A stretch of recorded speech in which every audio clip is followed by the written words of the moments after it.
ശൂന്യമാണിന്നന്തരീക്ഷം, ശൂന്യമീ വഞ്ചിയുമെന്നാൽ തേനൊഴുക്കി നിൽപ്പുണ്ടുള്ളിൽ പഴയൊരോണം. പ്രിയ കവി ശ്രീ പി കുഞ്ഞിരാമൻ നായരുടെ വള്ളംകളി എന്ന കവിതയിലെ ഈരടികളാണിവ. ഇക്കവിത ഉൾപ്പെടുന്ന താമരത്തേൻ എന്ന പിയുടെ കവിതാ സമാഹാരത്തിൻ്റെ അവതാരികയിൽ ശ്രീ സുകുമാർ അഴീക്കോട് എഴുതുന്നു: ഓരോ കവിയും ഓരോ ക്രിസ്തുവാണ്. സ്വയം മരിക്കുകയും മരിച്ചവർക്ക് ജീവൻ കൊടുക്കുകയും ചെയ്യുന്ന ക്രിസ്തു തന്നിലെ സാധാരണ മാനുഷികത്തെ നശിപ്പിക്കുകയും ലോകം നശിപ്പിച്ച ഒരു അസാധാരണതയെ പുനരുജ്ജീവിപ്പിക്കുകയും ചെയ്യുന്നു കവി. ഈ പ്രക്രിയയിൽ ഏർപ്പെടുത്തുന്നത് സ്വയം നഷ്ടപ്പെടുത്തിക്കൊണ്ടും ആണ്. ഈടെഴുന്ന നിരാശകളും ഈറനായ വേദനകളും മൂടിപ്പുതച്ച് ആറ്റുവക്കിൽ ഉറങ്ങുകയായിരുന്നു കവി. അപ്പോൾ പിച്ചകപ്പൂക്കാടിനുള്ളിൽ നിന്നും പൂനിലാവ് തന്നെ വീണ്ടും വിളിക്കുന്നത് എന്തിനെന്ന ചോദ്യത്തോടെയാണ് കവിതയുടെ തുടക്കം. ഏതെങ്കിലും വള്ളംകളിക്കാണോ ഈ ഓണനാളിലെത്തി വിളിക്കുന്നത്?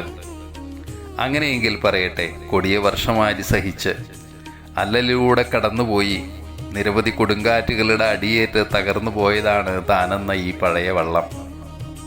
ഓണമേ, പണ്ടു നീ ഒരുപാട് മധുരാനുഭവങ്ങൾ എനിക്കേകിയവളാണ്. ഉണരുമായിരം കിണാവിണക്കി എൻ്റെ ചേതനയുടെ മണിവീണ മീട്ടിയവളാണ് നീ. ഇന്നവളില്ല. എങ്കിലും അവളുടെ ഓർമ്മകൾ ഉണരുമ്പോൾ എൻ്റെ വഞ്ചി വീണ്ടും വള്ളംകളിക്കൊരുങ്ങുകയാണ്. വഞ്ചി വെള്ളത്തിലിറക്കി ഓണപ്പൂക്കളോട് അതിൽ ഓടിക്കയറുവാൻ കവി ആവശ്യപ്പെടുന്നു. എല്ലാം ശൂന്യമായിരിക്കുന്നു, അന്തരീക്ഷവും വഞ്ചിയുമെല്ലാം.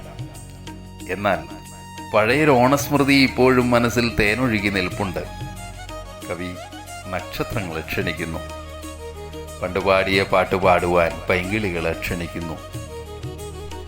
കവി പറയുന്നു: നീലമാനിൽ മിന്നുമേതോ താരകത്തിൽ മിഴിനട്ട്, നീണ്ടിഴഞ്ഞു പോകും പാട്ടിൽ ഞാനൊഴുകുന്നു. മഹാകവി പിക്ക് മാത്രം സാധ്യമായ മനോഹര സങ്കല്പങ്ങളും ബിംബങ്ങളും വാഗ്മയ ചിത്രങ്ങളും കൊണ്ട് സമ്പന്നമായ കവിതയാണ് വള്ളംകളി.